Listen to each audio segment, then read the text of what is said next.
இந்த அனிமோமீட்டரை பற்றி சொல்லி தர போகிறேன். அது நம்ம எப்படி கன்ஸ்ட்ரக்ட் பண்ணணும்னா, ஃபஸ்ட்டு ஒரு pencil eraser back சைட்லையும் 2 straws 4 cups அப்புறம் ஒரு பின். இப்போ என்ன பண்ணுங்க, இந்த மாதிரி இந்த 2 straws இருக்குல்ல, அது ஒரு ஸ்ட்ராலையும் ஆப்போசிட்டில் இந்த 4 cups பேஸ்ட் பண்ணிக்கின்னு அது மேலே இந்த பின்னை வச்சு எரேசர் இருக்க சைடில் குத்திட்டு அப்புறம் இந்த த்ரெட்டை வச்சு கட்டிடுங்க.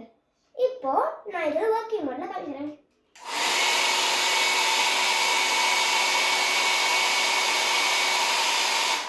பார்த்தீங்களா?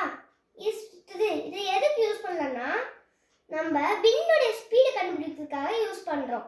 இது டெய்லி லைஃப்ல எங்கே யூஸ் ஆகுதுன்னா, இப்போ ஷிப்பு சீக்கு முன்னாடி போகிறப்போ சைக்கிள் ஃபார்ம் ஆகலாம் கண்டுபிடிக்கிறது தான் யூஸ் ஆகுது. இது கண்டுபிடிச்சி என்ன சொல்லலாம்னா, நம்ம சீக்கு முன்னாடி போகிறதுக்கு முன்னாடி நம்மளை ப்ரிவென்ட் பண்ணிக்கலாம் சைக்கிளான்லேருந்து.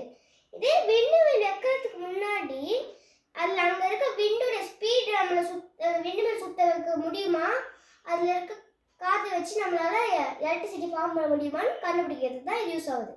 இது எங்கெங்கே யூஸ் ஆகுதுன்னா, வெதர் ஃபோர்காஸ்டிங் அப்புறம் வெதர் ஸ்டேஷன். இந்த மாதிரி ஃபன்னான வீடியோஸை பார்க்க சேனல் லைக் பண்ணுங்கள், ஷேர் பண்ணுங்கள், சப்ஸ்கிரைப் பண்ணுங்கள். தேங்க்யூ.